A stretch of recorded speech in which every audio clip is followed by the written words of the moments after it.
So tara na at kukunin natin ang ating order. So ang company nga pala namin napapasukan ay nagbibigay ng mga para siyang gift check na pwede mo siyang i-order sa kanila din mismo. Galing na sa kanila. Tapos mag-order ka ng mga damit, sombrero, kung ano-ano pa kung na meron silang available. Yan yung kasama ko. Hindi siya mapalad na mabigyan ng mga order niya. So kinuha niya na lang yung sa kasama niya. Kasi binunggo pa ako. Kasi habang maghihintay tayo, ayan yung kasama ko, nakakuha na siya. Tapos kailangan bago ka umalis dyan, kailangan bilangin mo muna yung mga order mo kasi meron ka din namang listahan dyan. Pwede mo siyang i-check bago ka umalis kasi once na i-check mo siya sa labas tapos bumalik ka tapos kulang, hindi na nila yan i-refund.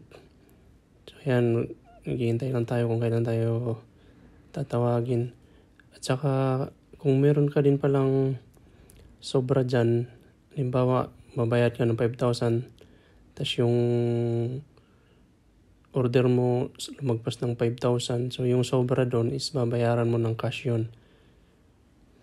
Kasi kagaya nung isa na nandyan sa kaliwa ko, ayan, nagbayad siya ng cash kasi sobra yung order niya kaysa doon sa free na binigay ng company.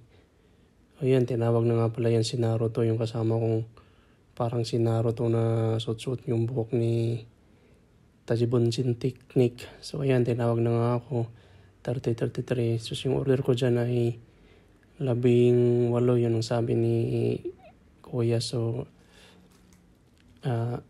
pipirmahan lang natin yan at pagkatapos yun, check na lang natin kung ano yung mga nakuha natin. Sa 18, sana meron tayong magandang jacket o kaya sombrero. Thank you.